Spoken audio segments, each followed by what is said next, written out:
I've given myself a sherry. Same for me, please.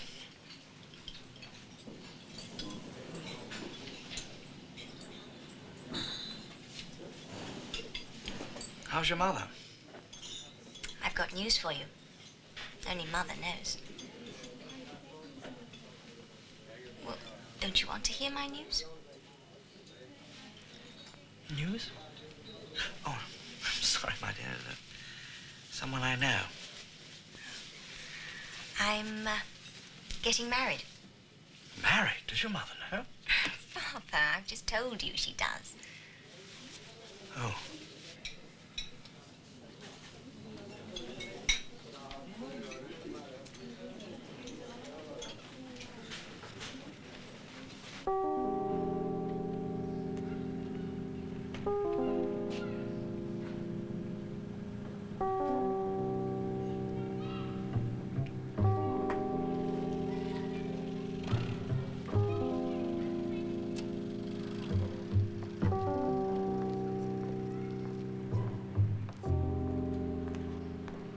He's in an advertising agency.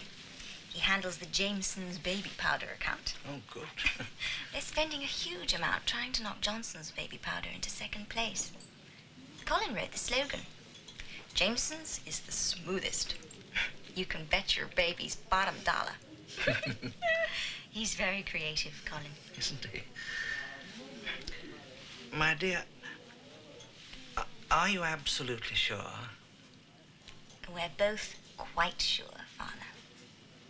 And after all, we have been living together for the past year. Oh, I'm sorry. I never knew. While I think of it, I'll give you our phone number. I'm there officially from the 21st. It's only a registry office wedding, and we aren't inviting anybody. Family, I mean, except Mother. You'd be welcome, of course, if you're not too frightened to meet Mother. Oh, I'm not sure I can make it. What would you like for a wedding present?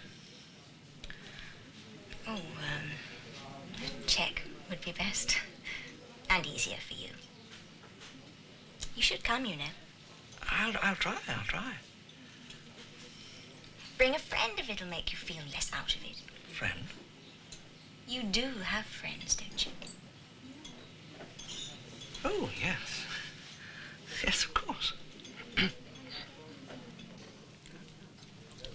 I know where Davis was last Monday morning.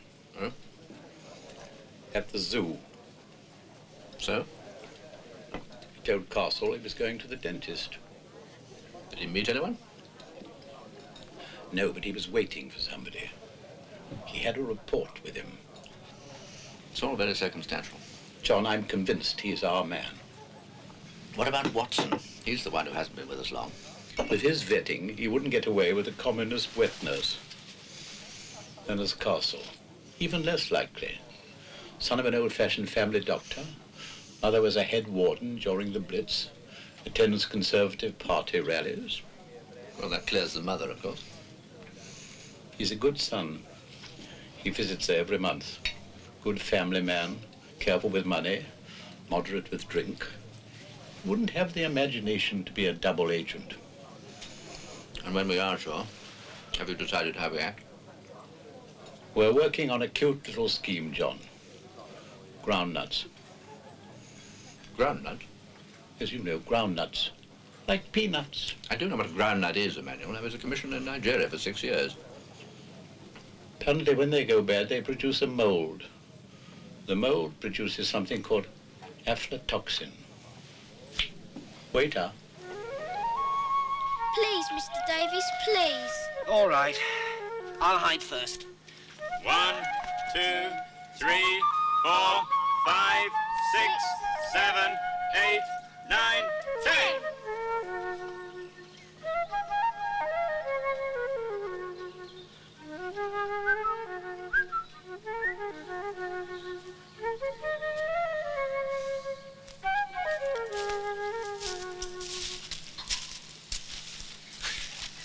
Bloody cold being hit. Well, it was your idea. I couldn't resist Sam. Little bastard loves hide and seek. I'll give them a shot. No, hang on. I want to talk to you, Castle. I'm being followed. On Thursday, I took Cynthia to Scott's. Now, there was a man standing by the entrance when we were leaving. Later on, he was at Scott's, too, drinking black velvet. Then today, as I was leaving the flat, I noticed a Mini parked in the street. Only by chance, I thought I knew the man. I didn't. But I saw him again behind me, driving out of London. Did he follow you here? No, I lost him. I told you your phone was tapped. Castle, what the hell is going on? Well, there must be a leak somewhere. They're putting out a security check, and they don't mind if you notice. They're trying to make you lose your nerve. I mean, if you were the leak. You don't believe that, Castle? No, of course not. I mean, let them finish their check, and they won't believe it either. I don't like this, Castle. I'm not making much headway with War and Peace, Mr. Haverday. Oh, dear, dear. It's a great book, if only you have the patience. Did you reach the retreat from Moscow? No, and my friend got tired of it before I did.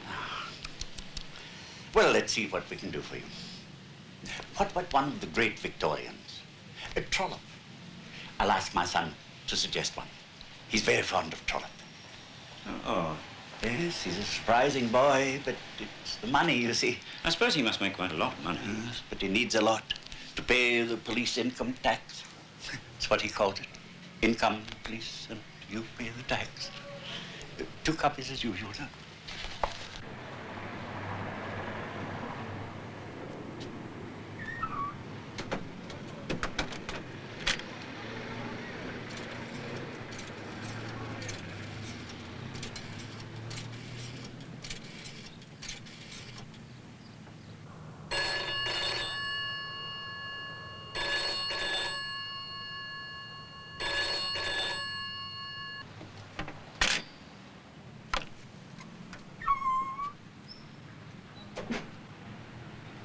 Please go in. Come in, Castle. Of course, you two have met before. I'm glad you found it possible to call, Mr. Castle. Take a seat. Yes, it wasn't very convenient, but, well, here I am. We wanted to avoid making an unnecessary scandal by writing to your ambassador. You've been very imprudent. Security police, it's Captain Van Donk, who brought the matter to our attention. He feels that diplomatic privileges are often unduly stretched as far as junior employees of an embassy are concerned. He would like to go through the form of arrest and charge you for breaking the law. What law? If you want to fuck a black whore, why don't you go to a whorehouse in Lesotho or Swaziland? They're still part of your so-called Commonwealth. You've been under observation, Castle. You must be aware, if it wasn't for diplomatic privilege, you'd been in prison now. Where is she? That's all right, Captain. I'll look after Mr. Castle now. Thank you for all the help you've given our department. Don't worry. I'll find her. I'm afraid he'll give the girl a rough time. Of course, I could offer her some protection. There are times, Castle, when you have to decide who your friends are.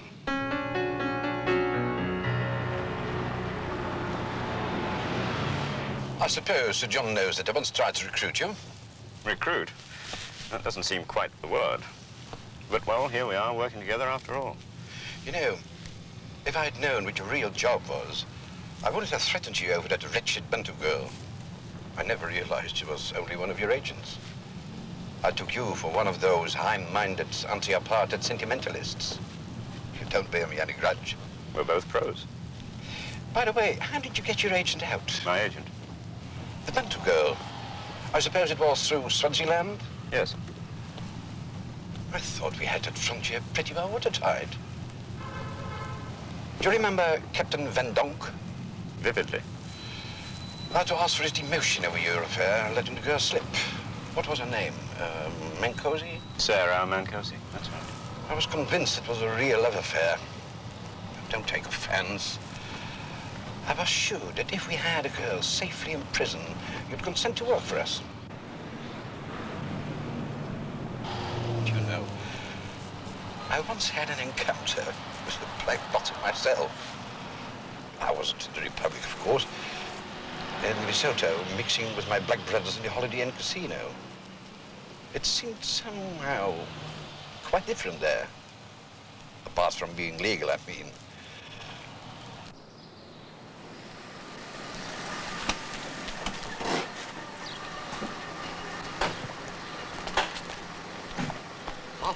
shall we say?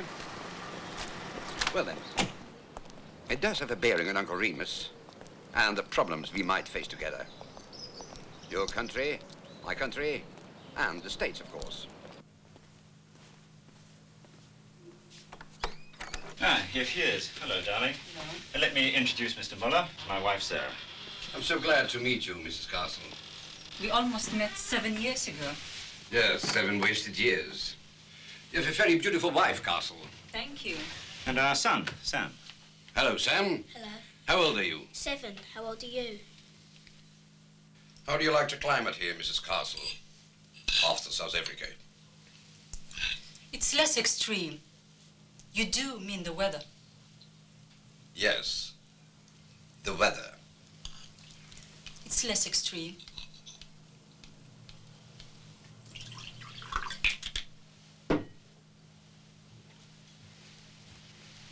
What shall we drink to? Uncle Remus? Let's leave Uncle Remus for the office.